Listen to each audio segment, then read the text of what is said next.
Bonjour à tous, bienvenue sur Naël Prépa. On se retrouve aujourd'hui pour la correction d'un exercice qui a été posé à l'oral du concours Polytechnique et Minpon. Petit instant promo, je vous rappelle que le mercredi soir, j'organise des séances de groupe de résolution d'exercices. Donc si les vidéos que je vous propose sur YouTube vous plaisent, vous pouvez venir également le mercredi soir. Vous pouvez retrouver le lien d'inscription directement sur mon site internet. Ça s'appelle les Good Evening Wednesday. Il y a également des séances le dimanche matin qui sont proposées, c'est le même format mais en version sup. Les SP sont évidemment les bienvenus également. Donc on fait des exercices qui sont accessibles à partir du programme de sup. Donc le mercredi soir, des exercices pour les SP accessibles avec le programme de PC. Et le dimanche matin, des exercices d'oral accessibles avec le programme de sup. Sans plus attendre, on passe tout de suite à l'exercice du jour. Donc aujourd'hui, on s'attaque au théorème de Rice. Donc voici le sujet de l'exercice. Donc on vous donne E, un espace vectoriel normé, F, un sous-espace de dimension finie de E, et on vous donne un vecteur X qui appartient à E. La première question, on vous demande de montrer qu'il existe Y0 dans F, tel que en norme x.y0 est égal à la distance de X à F. On vous demande d'en déduire que si F est différent de E, c'est-à-dire que si le sous-espace vectoriel F n'est pas égal à l'espace vectoriel E, donc il y a une inclusion stricte, alors dans ce cas, il y a un vecteur U de E unitaire tel que la distance de U à F est égale à 1. Dans la deuxième question, on suppose que grand F est de dimension infinie, cette fois, et on considère un drapeau infini Fn de sous-espace vectoriel de E. Pour tout n dans grand N, on prend Fn qui est inclus dans Fn plus 1 et la dimension de Fn qui est égale à n. C'est la définition d'un drapeau. On vous demande de prouver qu'il existe une suite xn de vecteurs unitaires de E tels que pour tout n dans grand N, la distance de xn plus 1 à Fn est égale à 1. Et enfin, troisième question qui est le théorème de Rice. Montrer que la boule unité de E est compacte si et seulement si E est de dimension finie. Donc le troisième point, c'est le théorème de Rice. Il a déjà été posé tel quel à l'oral de l'école polytechnique et des écoles normales supérieures. Donc si vous êtes sur le concours Minpon, c'est possible d'avoir des questions intermédiaires. Si vous êtes sur le concours XENS, vous aurez vraisemblablement directement l'énoncé du théorème de Rice à démontrer et débrouillez-vous. Donc sans plus attendre, on passe à la correction de cet exercice. Alors pour la première question, on va poser, pour simplifier les notations, petit d qui va être la distance de x à f. On va poser grand K, l'ensemble des points y de grand F, qui sont dans la boule centrée en X et de rayon d plus 1. Donc ça va être l'ensemble des points Y de F qui sont tels que la distance de Y à X est plus petite que d plus 1. Qu'est-ce qu'on remarque? On remarque que grand K, c'est un fermé borné de F. Comment est-ce qu'on le remarque que K c'est bien fermé borné? En fait, déjà, grand K, il est borné simplement parce que c'est l'ensemble des points de Y qui sont dans la boule centrée en X et de rayon d plus 1, donc K c'est immédiatement un borné, et pour le caractère fermé, on va juste vérifier que grand K est l'image réciproque d'un fermé par une application continue.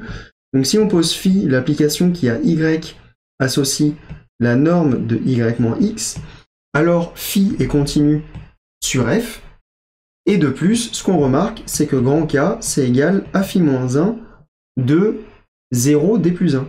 Or, le segment 0 d plus 1, c'est bien fermé, phi est continu, grand K est donc l'image réciproque d'un fermé par une application continue, grand K est donc bien fermé. On précise que grand K est borné par définition.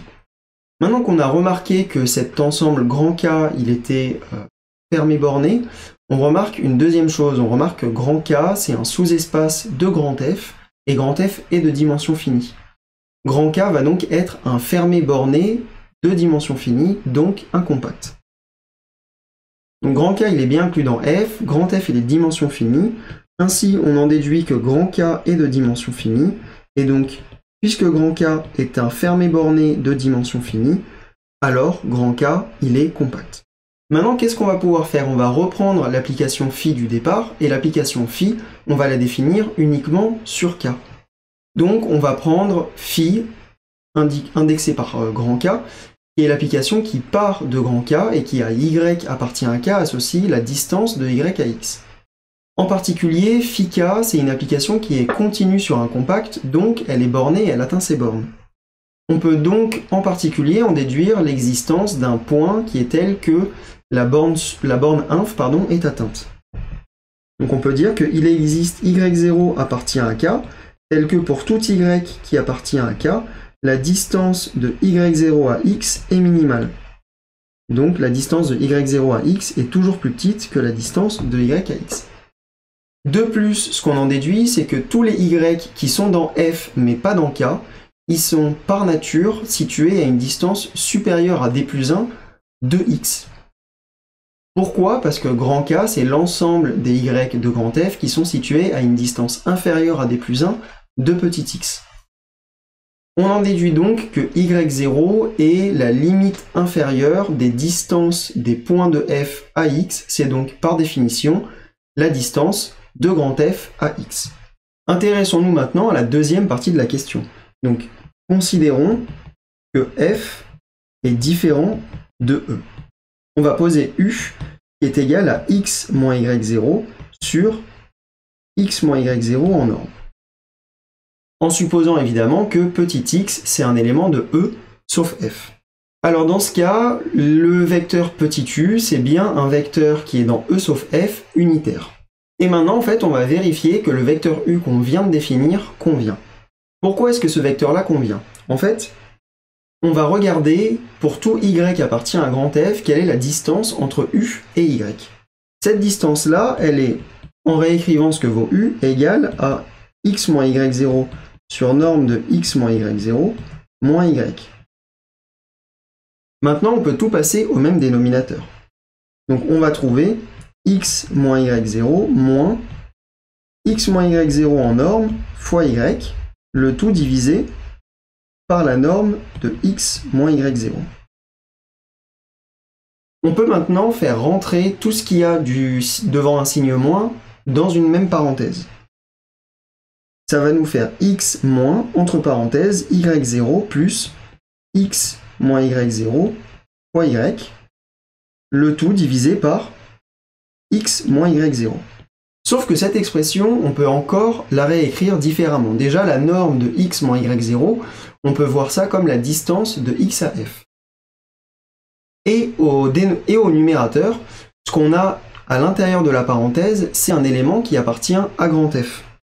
Donc en fait, comme ce qui est à l'intérieur de cette parenthèse, ça appartient à grand F, on est sûr que la distance de x à ce point-là, elle va toujours être plus grande que la distance de x à f. Par définition, la distance de x à f, c'est la valeur minimale que peut atteindre la distance entre x et un point de f. Donc déjà, ce qu'on a montré, c'est que pour tout y appartient à grand F, la distance entre u et y, elle est toujours plus grande que 1. Sauf que, si on choisit y est égal à 0, ce qu'on a le droit de faire, puisque grand F étant un sous-espace vectoriel, le vecteur nul appartient à grand F, alors dans ce cas, on retrouve bien la valeur 1. Donc, ce qu'on vient de vérifier, c'est que la valeur minimale que peut atteindre la distance de u à un élément de grand F est égale à 1. Donc, la distance de u à grand F est égale à 1. Et on a bien prouvé la deuxième partie de cette question. On peut donc maintenant passer à la deuxième question de l'exercice. Donc dans cette deuxième question, on vous dit, on suppose que f est de dimension infinie cette fois, et on considère un drapeau infini Fn de sous-espace vectoriel de E. Qu'est-ce que ça veut dire un drapeau infini? Ça veut dire que pour tout n, on considère que Fn est une suite croissante pour l'inclusion, donc que Fn est inclus dans Fn plus 1, et on considère que la dimension de Fn est toujours égale à n. On nous demande de prouver l'existence d'une suite xn de vecteurs unitaires de E, qui soit telle que pour tout n, la distance de xn plus 1 à Fn soit toujours égale à 1. Alors pour montrer cette question, on va raisonner par récurrence. Ce qu'on a, c'est que déjà f0, c'est égal au singleton 0. Maintenant, on va choisir un élément qu'on va appeler x1 dans f1 qui soit unitaire. Alors dans ce cas, la distance de x1 à L0, ça va être rien d'autre que la norme de x1 qui est égale à 1. On peut donc maintenant passer à l'hérédité. On suppose que la suite x1 jusqu'à xn est construite. Voilà, donc on suppose que cette suite x1 jusqu'à xn, elle est construite. Maintenant, on va prendre un élément qu'on va appeler par exemple v, qui appartient à fn plus 1 privé de fn. D'après ce qu'on a montré à la question 1, on est sûr d'avoir l'existence d'un vecteur u de fn qui soit tel que la distance de v à u est égale à la distance de v à fn, Et dans ce cas, on va répéter encore ce qu'on a fait dans la deuxième partie de la première question pour montrer l'existence d'un vecteur xn plus 1 qui convient. Donc cette fois, on va prendre xn plus 1 qui va être égal à v-u divisé par la norme de v-u. Ainsi, on a bien construit un vecteur xn plus 1 qui est de norme 1. En fait, on est en train de refaire la démonstration de la partie 2 de la question 1. On pourrait même directement utiliser le résultat de la deuxième partie de la question 1 pour passer directement à la question 3. Ici, on refait le même raisonnement. Bon, c'est pour être sûr que vous ayez bien compris ce qui se passe dans la partie numéro 2 de la question précédente. Maintenant qu'on a construit xn plus 1, en fait, on va aller vérifier que pour tout x appartient à fn, on va avoir la distance de xn plus 1 à xn, qui va être égale donc au numérateur à v moins u moins, du coup en norme on met déjà tout au même dénominateur d'un coup, divisé par la norme de v moins u.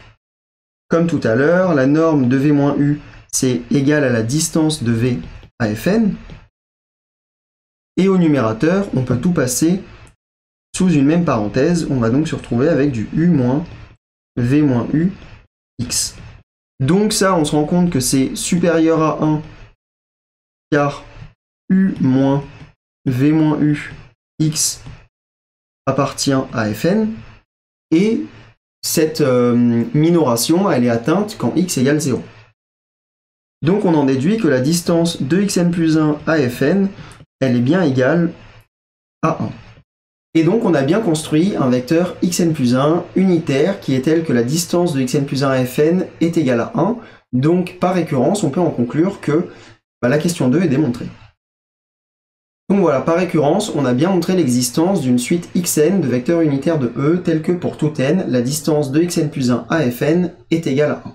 On peut donc maintenant passer à la troisième question de cet exercice. Donc dans cette troisième question, on nous demande de conclure et de montrer donc le théorème de Riesz, donc de montrer que la boule unité de E est compacte si et seulement si E est de dimension finie. Évidemment, pour montrer cette question, il va falloir se servir des deux premières questions qu'on a déjà démontrées. Alors déjà, ce qu'on peut dire, c'est que si E est de dimension finie, la boule unité, comme c'est un fermé borné qui va être en dimension finie, ça va être un espace compact. Maintenant, on va donc supposer que E est de dimension infinie et montrer que la boule unité n'est pas un compact de E. Donc on va déjà considérer une famille libre de cardinal infini de E, et on va essayer de lui appliquer le résultat de la question 2. Maintenant, ce qu'on va faire, c'est qu'on va définir la suite des sous-espaces vectoriels vec de V1 jusqu'à Vn. D'après la question précédente, on a l'existence d'une suite de vecteurs unitaires xn qui est telle que la distance de xn plus 1 à fn est toujours égale à 1. Donc en fait, ce qu'on est en train de créer, c'est l'existence d'une suite xn qui est à l'intérieur de la boule unité, qui soit telle que tous les points sont distants d'une distance au moins égale à 1. Donc on peut le traduire même autrement, ce qu'on peut dire c'est que pour tout couple nm de n carré, on va avoir la distance entre xn et xm qui va toujours être supérieure à 1. Donc en fait, dès qu'on prend deux points distincts de cette suite xn, ils sont tous à une distance au moins égale à 1. Ça, qu'est-ce que ça nous assure? Ça nous assure qu'il n'y a aucune valeur d'adhérence dans la suite xn. Je vous rappelle que pour qu'on ait une valeur d'adhérence, il faut qu'on ait une valeur qui soit telle que pour toute boule centrée en cette valeur d'un rayon epsilon quelconque, il y ait une infinité de points qui tombent à l'intérieur de cette boule. Sauf que là, ce qui se passe, en fait, c'est que comme tous les points, ils sont tous à une distance au moins égale à 1, en fait, on va jamais pouvoir trouver une valeur qui soit telle que pour une boule centrée en cette valeur de rayon, par exemple 1,5, on va avoir personne qui va être dedans en fait.